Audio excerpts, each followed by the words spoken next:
Did you know that throughout Sinners, vultures can be seen in the background, foreshadowing evil and death coming soon? There are 4 separate instances of vultures showing up in the movie, and they're always in a pack of 3.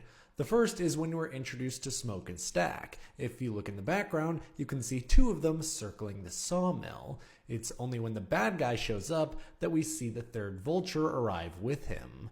The second time they show up is when Stack, Sammy, and Slim are driving through the cotton fields. You can see them in the background right here, and I believe this is actually them going to the next example, because the 3rd time we see them, they're circling over the nephew's home after they let in the vampire.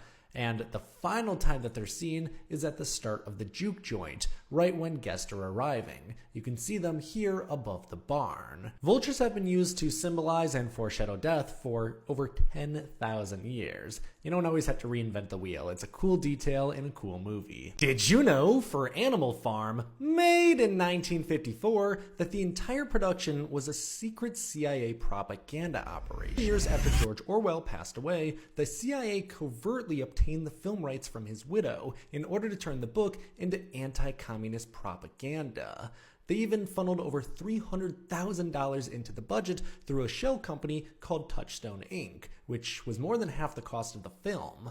The man leading this mission was E. Howard Hunt, who later became infamous as one of the Watergate burglars. As part of this secret deal, Sonia Orwell had one bizarre request. She wanted to meet her idol, Clark Gable. The CIA made it happen just to seal the deal. So what did they change? In the original book, the pigs and humans end up joining forces, but the CIA had the movie script altered to remove the humans entirely, leaving only the pigs, as a way to make it less anti-capitalist. They also thought Snowball was presented as too sympathetic, and demanded that it's shown that things would have turned out the same if the farm was under Snowball's ideology. It's a good thing governments these days would never do this, right? Did you know, for Project Hail Mary, Rocky's unique voice and personality wasn't supposed to be the way that it is, and the reason it is has to do with practical effects. When the directors of Project Hail Mary were working on the film, something important to them was making sure Ryan was actually acting with Rocky rather than a tennis ball that would later be changed to CGI. They wanted a real physical presence on set, so the bond between the 2 leads would feel genuine. They hired master puppeteer James Ortiz to bring the alien to life, giving Gosling a partner he could actually see and touch. Many fans expected Ray Porter, the beloved narrator of the audiobook, to provide Rocky's voice. However, the production needed someone who could physically control the puppet and improvise with Gosling in real time. When asked later, Ryan said that James was never supposed to be the voice of Rocky, but after working together so much that the voice couldn't be anyone but him. By choosing a puppet over a computer-generated stand-in, the filmmakers allowed for a level of back-and-forth humor that wouldn't have been possible otherwise. Practical effects always just are the best. Did you know that the opening drone scene in Interstellar is one of the best examples of Christopher Nolan's genius, and should be studied by anyone looking to get into directing? This short scene subtly establishes so much in the film that isn't otherwise directly stated. We learn right away that Cooper is experienced and has the ability to not only identify exactly what the drone is, but he even has the tools and technical skills to hack into it and control it. It also establishes the world. It tells us that the Indian and US mission controls have been down for at least 10 years, hinting at the state of the planet. We learn that Tom is focused on only immediate problems and will do as is told, even to drive off a cliff, foreshadowing his refusal of science and inability to grow beyond the current circumstances. We also see Cooper's character. He doesn't try to sell the drone, but he says the socially responsible thing to do is take its components and use it for something useful like operating farm equipment. I really love this intro and how much it shows instead of tells. Follow me for more movie details and Easter eggs. Did you know, in Thor: The Dark World, made in 2013, that the final romantic kiss between Thor and Jane Foster was a total lie? Well, Natalie Portman and Chris Hemsworth have plenty of scenes together. Portman actually wasn't available when it came time for the film's post-credit reshoots. She was halfway across the world working on her own project and couldn't get back to the set in time to film the big finale. They needed a body double for the kiss, so the director got a lineup of different women to stand in for Portman. This happens all the time in movies and isn't a huge deal. But Hemsworth had a much better idea. He pointed to his wife, actress Elsa Pataky, who happened to be on set that day with their daughter, and said, "I choose her." They threw a brunette wig on her, put her in Jane's costume, and used clever camera angles to hide her face. Portman later joked in interviews that the kiss looked so incredibly passionate because Hemsworth was kissing his actual wife. As if the 6'3" shredded guy wasn't already perfect enough, he's a total charmer. Did you know in Sinners, made in 2025, director Ryan Coogler put in a few hints throughout the film that show us just how long Remick has been a vampire. At the end of the movie, we see Stack 60 years later looking exactly the same way as he did, which shows that vampires live forever and they don't age. That makes it a bit hard to pinpoint how long he's been around, but there's one line of dialogue that gives it away. Thy kingdom come, thy will be done. The man who stole my father's land forced these words upon us. I hated those men, but the words still bring me comfort.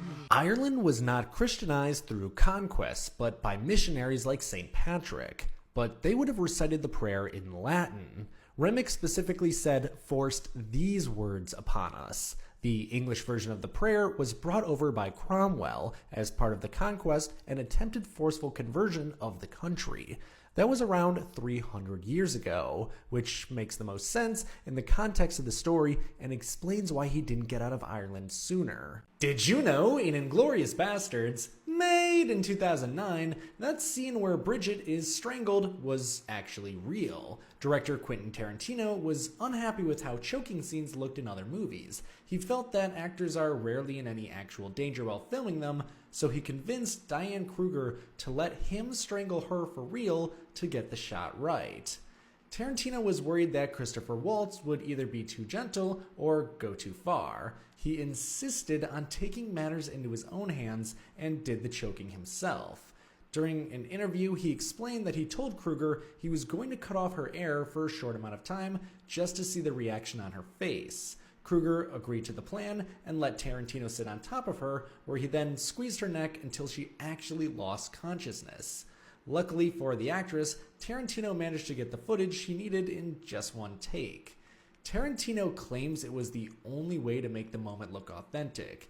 It remains one of the most intense and controversial stories from the entire production, and that includes the time 2 cast members were almost incinerated, but that's a story for another time. Did you know, for The Revenant, made in 2015, that Leonardo DiCaprio went to such extreme lengths for a single scene that it actually made him sick? One of the most famous moments in the movie show his character eating a raw bison liver to survive. The props department had originally prepared a fake liver made out of gelatinous pancakes so DiCaprio wouldn't have to eat raw meat. However, after he saw his co-star, Arthur Red Cloud, eating the real thing during rehearsals, DiCaprio felt that the prop looked completely fake. He noticed that the gelatin version didn't bleed correctly and didn't have the right texture on camera. Despite being a dedicated vegetarian at the time, he insisted on eating a real raw cow liver to make the scene authentic. He admitted in interviews that it was one of the most disgusting things he had ever done and that he would likely never do it again.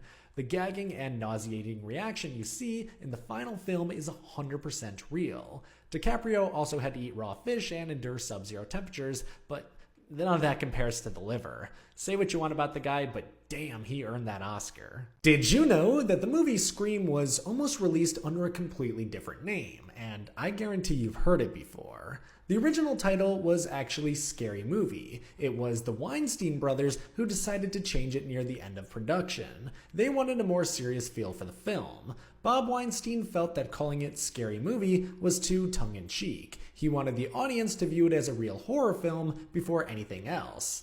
Harvey Weinstein was the one who came up with the final title. He had been listening to the Michael Jackson song called Scream, which was a massive hit at the time. He told his brother that they should just name the movie after that song. And if you've seen the movie, you know that famous line where Ghostface actually mentions it. Just some scary movie. You like scary movies? Uh-huh. That was a direct nod to the original title of the script. Director Wes Craven was not a fan of the change at first. He actually called the new title stupid when he first heard it. Eventually, he gave in and realized that the title kind of worked well for marketing. I guess a broken clock is right twice a day. Did you know in Castaway, made in 2000, almost none of the sounds you hear on the island are real?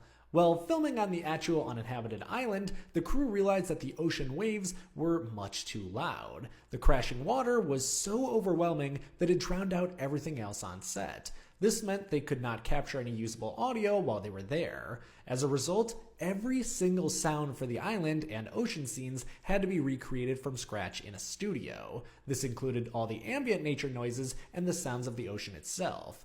Tom Hanks even had to go in and re-record every single one of his monologues in a process called ADR. While many movies use this technique for a few scenes, it was a big job here. The island section of the movie makes up 95% of the film. The sound team had to be very careful to make sure the studio recordings matched his physical movements on the screen. It took a lot of work to make the artificial sounds feel authentic to the location, and most people never notice the difference while watching. Did you know in The Hunger Games: Catching Fire, for the first half of the movie, the film is shot in a 16:9 aspect ratio. That means that there are black bars on the top and bottom of the screen. It's not until Katniss is raised into the arena that those black bars are slowly raised with her, and we get the full IMAX aspect ratio. Did you know in The Hunger Games, made in 2012, when Katniss is stung by the Tracker Jackers, she starts to hallucinate and see coal miners from District 12. But if you pause and take a closer look at those coal miners, you can see that they're actually all the same person, Katniss's father. Did you know in The Hunger Games: Catching Fire, it's assumed that Beetee would have a tough time because he has to make sure he doesn't lose his glasses in the arena. Later on, we can see that he actually used some of the wire spool to hold his glasses more securely to his face. Did you know in The Hunger Games: Mockingjay Part 1, when Peeta Mellark is being broadcasted on TV, forced to speak against the revolution, the tie he is wearing is very symbolic. It looks like he has a literal blade to his throat. Did you know in Project Hail Mary, there's a blink and you miss it Easter egg at the end of the movie that answers a big question from the book? Big spoilers for the ending of both the book and the movie. At the end of the film, we see Strat watching the video diaries, and if you look closely, you can see that she has a neck tattoo. The author of the book, Andy Weir, said that they were trying to include a subplot to the film, where after the ship launches, the world turns on Strat, and she goes to prison for the crime she committed. You see a lot more of her crimes in the books, and she's aware that she's going to be the scapegoat, but doesn't care because she wants to save the world. Andy says in the movie we don't see it, but she does get life in prison without parole, but uses her connections to break out and continue her work saving the planet. This is why she's in the middle of the Arctic Ocean in that scene, and if you look at her neck, you can see the tattoo is a V with a line through it. V meaning life in Latin, and the line meaning without parole. So book readers, we now know what happened. Did you know that the Super Mario Galaxy is not Yoshi's first time on the big screen? There was actually a terrible live-action Super Mario Bros. Movie made in 1993. This movie is the most 90s thing in the world. It's so afraid to be a video game movie that it changed everything from the source material. Like, this is a Goomba, and this is Mario and Luigi. But the worst offender has to be lovable Yoshi. For some reason, they went with this ultra-realistic dinosaur that would just hiss. Now, normally I wouldn't make a video about this, but I just don't understand. This was the early 90s. They couldn't just use CGI. They went as far as to build a 9-man practical effects rig. Here's the actual team. And Yoshi has less than 3 minutes of screen time. This movie was a complete mess, and is actually the reason Nintendo stopped allowing movies of their properties to be made. It wasn't until 30 years later that we saw Mario again on the big screen. Did you know there is a heartbreaking Easter egg in the new trailer for Spider-Man: Brand New Day? The new movie takes place 4 years after No Way Home, where MJ's memory of Peter Parker gets erased. But if we go back even further to Spider-Man: Far From Home, We see Peter buys this necklace for MJ, and at the end of the film, he gives it to her even though it's broken. He gave me this. No. Oh, MJ, I'm so sorry. I had this plan, this stupid plan, and I wrote it all down, and I was gonna buy you this and give it to you in Paris at the top.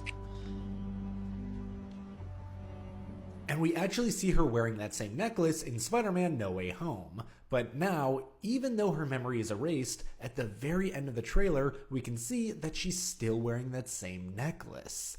She doesn't remember that Peter gave it to her, but it's obviously still special to her. Do you think she'll remember Peter by the end of the film? Let me know in the comments. Did you know in Toy Story 4, there's a reference to the worst day in Pixar's history? When Bo Peep gets taken away, the car driven by the new owner has the license plate RMRF97. This is a reference to the time that Pixar almost deleted Toy Story 2 by accident and would have had to start the entire thing over. Back in the 90s, Pixar used a computer system that had commands instead of a user interface. One of those commands was RMRF for remove files. A Pixar employee accidentally typed that into the wrong folder and deleted everything from their server. Their backups had not worked for a year, so they lost everything they had done up to that point. That could have been the end of Pixar as we know it, but luckily the technical director for the film recently had a baby and was working from home periodically. She was creating her own backups so she could get work done, and because she did that, she saved the entire film. So if we look at the license plate, RMRF is the command that deleted the film, and 97 is the year that it happened.